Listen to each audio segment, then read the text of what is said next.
नमस्कार दोस्तों, स्वागत है आप सबका। दोस्तों, आज की इस वीडियो में हम आपको एक ऐसे फंड्स के बारे में बात करेंगे जिसमें अगर सिर्फ और सिर्फ 500 रुपया का एसआईपी करते हैं तो आप 14 करोड़ का फंड बना सकते हैं। जी हाँ, आप 14 करोड़ का फंड बना सकते हैं। दोस्तों, ये जो फंड है टाटा का फंड है और इस फंड का नाम है Tata small cap fund direct growth. दोस्तों, इस फंड में अगर आप पैसा लगाते हैं तो आप में का पैसा में से किसी भी थर्ड पार्टी का कमीशन नहीं जाएगा। तो आप इस अगर म्यूचुअल फंड्स में पैसा लगाते हैं तो सीधा आप रहेंगे और बीच में कोई भी नहीं रहेगा, आप और सीधा म्यूचुअल फंड से रहेगा। साथ ही ये जो फंड है ये ऑल टाइम की बात करें इसके रिटर्न को तो ये 30% का ऑल टाइम में ये रिटर्न देता है। यहाँ पर रिटर्न की बात करें तो रिटर्न बहुत ही अच्छा है। ये जो फंड है स्मॉल कैप फंड है, इस कारण से इसमें पैसा जितना भी लगता है वो सभी छोटे छोटे कंपनी में लगता है। छोटे छोटे कंपनी में लगता है, इस कारण से इस पैसे का जो ग्रोथ है बहुत तेज़ी से होता है। चलिए जानते हैं एक कैलकुलेशन के साथ कि कैसे आप 500 रुपये का सिप से आप 14 करोड़ का फंड बना सकते हैं।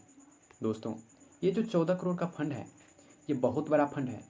इससे अगर आप चाहें तो कोई भी काम कर सकते हैं, चाहे एक अच्छा घर बनाना हो, चाहे एक लग्जरियस कार खरीदना हो, या फिर भविष्य में कोई भी बड़ा से काम करना हो जिसमें आपको अधिक पैसे की ज़रूरत पड़ता है, तो इस फंड से आप बिल्कुल काम कर सकते हैं।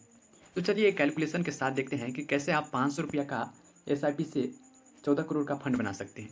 तो दोस्तों, हमने सिप का कैलकुलेटर ओपन कर लिया है और यहाँ पर हमने मंथली इन्वेस्टेड 500 रुपया सेलेक्ट कर लिया है और साथ ही यहाँ पर जो हमें एक्सपेक्टेड रिटर्न मिलता है इस फंड के अनुसार 30% का हमें एक्सपेक्टेड रिटर्न मिलता है। तो हमने यहाँ पर 30% का एक्सपेक्टेड रिटर्न सेलेक्ट कर दिया है। तो सबसे पहले हम इसको 10 साल के लिए देखते हैं। 10 साल टाइम पीरियड में हम देखते हैं कि हमारा जो पैसा है वो कितना ग्रोथ कर पाता है। तो यहाँ पर देखिए हमने टाइम पीरियड 10 साल सेलेक्ट कर दिया है। तो 10 साल में जो हम जो इन्वेस्टमेंट करेंगे 500 रुपये मंथली के हिसाब से 60,000 रुपया इन्वेस्ट करते हैं, लेकिन इसके बदले में हमें 3 लाख रुपया मिलता है। टोटल मिलाकर के हमें 3,76,000 रुपया मिलता है। साथ ही अगर हम टाइम पीरियड को अगर 15 साल के लिए कर देते हैं तो हमारा जो इन्वेस्टमेंट होता है वो 90,000 होता है, लेकिन इसके बदले में हमें जो रिटर्न मिलता है वो 16,35,000 के आसपास मिलता है। और कुल रिटर्न की बात करें तो 17 लाख के आसपास हमें जो रिटर्न मिलता है। साथ ही अगर टाइम पीरियड को हम 20 साल के लिए कर देते हैं तो यहाँ पर आप देख सकते हैं कि 20 साल में जो हमारा इन्वेस्टमेंट होगा केवल और केवल 1,20,000 रुपया होता है और इसके बदले में जो हमें एक्सपेक्टेड रिटर्न मिलता है वो 75 लाख रुपया मिलता है। और टोटल वैल्यू की बात करें तो 76 लाख रुपया हमें टोटल मिलता है। इसके बाद अगर हम 25 साल के लिए टाइम पीरियड करते तो हमारा जो टोटल इन्वेस्टमेंट होगा सिर्फ और सिर्फ 1.5 लाख रुपया होगा और इस 1.5 लाख से हमें जो एक्सपेक्टेड रिटर्न मिलेगा वो 3,36,00,000 रुपये मिलता है और टोटल वैल्यू 3,37,00,000 मिलता है। अगर टाइम पीरियड को हम 30 साल के लिए कर देते हैं तो यहाँ पर देखिए हम और 30 साल में 1,80,000 रुपये जमा करते हैं, लेकिन इसके बदले में जो हमें रिटर्न मिलता है वो 14,85,00,000 रुपया मिलता है। टोटल वैल्यू की बात करें तो 14,86,00,000 रुपया मिलता है। तो यहाँ पर आपने देखा कि कैसे आप 30 साल में सिर्फ और सिर्फ 1,80,000 रुपया जमा करते हैं और इसके बदले में जो आपको रिटर्न मिलता है वो 14,86,00,000 रुपया मिलता है। दोस्तों, ये फंड बहुत अच्छा है क्योंकि इसमें सिर्फ और सिर्फ 500 रुपया का एसआईपी की से अगर आप 30 साल के लिए करते हैं तो इसमें आपको 14,86,00,000 रुपया मिलता है। दोस्तों, इस फंड के क्या फ़ायदे हैं और क्या नुकसान है ये भी जानना बहुत आवश्यक हो जाता है, क्योंकि जो फंड जितना अच्छा रहता है उसका नुकसान भी उतना बुरा रहता है। तो चलिए इस फंड के हम अच्छाई और बुराई के बारे में जानते हैं। दोस्तों, इसकी एनएवी की प्राइस की बात करें तो अभी के टाइम में इसका जो एनएवी प्राइस है 48 रुपये 31 पैसे हैं और इसमें अगर आप सिप करना चाहें तो कम से कम आप 100 रुपये से सिप शुरू कर सकते हैं। अगर इसकी रेटिंग की बात करें तो यहाँ पर आप देख सकते हैं इसका जो रेटिंग है 5 स्टार रेटिंग इसको मिला है और इसकी फंड साइज की बात करें तो 9,319 करोड़ रुपये इसका फंड साइज है।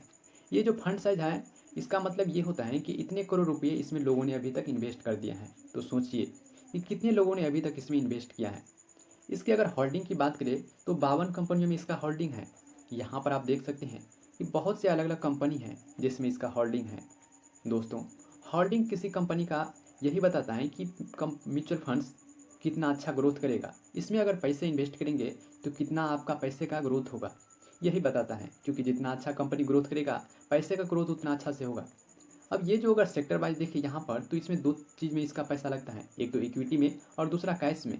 सबसे जो ज़्यादा पैसा है 92.2% इक्विटी में लगता है। तो इक्विटी में लगने के कारण यहाँ पर रिस्क भी बहुत ज़्यादा हो जाता है। साथ ही अगर सेक्टर वाइज देखिए तो सबसे ज़्यादा पैसा है इसका केमिकल सेक्टर में लगता है। इसके बाद फाइनेंशियल सर्विस, कंज्यूमर स्टेपल्स और भी कई ऐसे सेक्टर हैं जिसमें इसका पैसा लगता है। इसके बाद अगर रिटर्न की बात करें तो यहाँ पर इसका रिटर्न देख सकते हैं। ये जो फंड है पिछले 1 सालों में ये 53% का रिटर्न दिया है, और पिछले 3 सालों की बात करें तो यहाँ पर 29% का रिटर्न दिया है, और 5 सालों की बात करें तो पिछले 5 सालों में 35% का रिटर्न दिया है। और ऑल टाइम की बात करें तो हमने आपको पीछे बता दिया कि ऑल टाइम में 30% के आसपास का रिटर्न देता है। दोस्तों, ये तो हो गया इसके बेसिक चीज़ें। अब चलिए देखते हैं इसमें जो लगने वाला खर्चा है वो कितना है।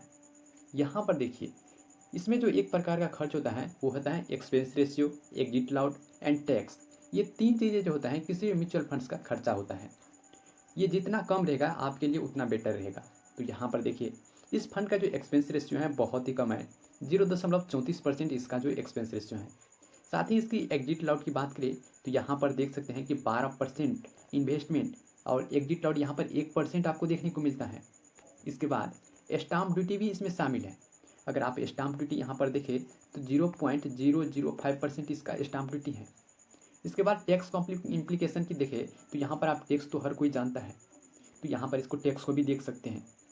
इसके बाद अगर इस फंड के मैनेजर की बात करें तो इस फंड को 2 लोग मैनेज करते हैं। यहाँ पर आप इसका देख सकते हैं कि पहला जो है चंद्र प्रकाश है और दूसरा है जितेंद्र। ये दोनों लोग इस फंड का फंड मैनेजर हैं। यही दोनों लोग डिसाइड करते हैं कि इस फंड में जो भी पैसा लगा है वो कहाँ कहाँ इन्वेस्ट होगा। तो दोस्तों, ये फंड आपको कैसा लगा कमेंट में ज़रूर लिखें, और अगर आपको वीडियो अच्छा लगा तो वीडियो को लाइक कीजिए एंड चैनल सब्सक्राइब कर लीजिए, और अपने दोस्तों को शेयर कीजिए। तो चलिए मिलते हैं अगली वीडियो में।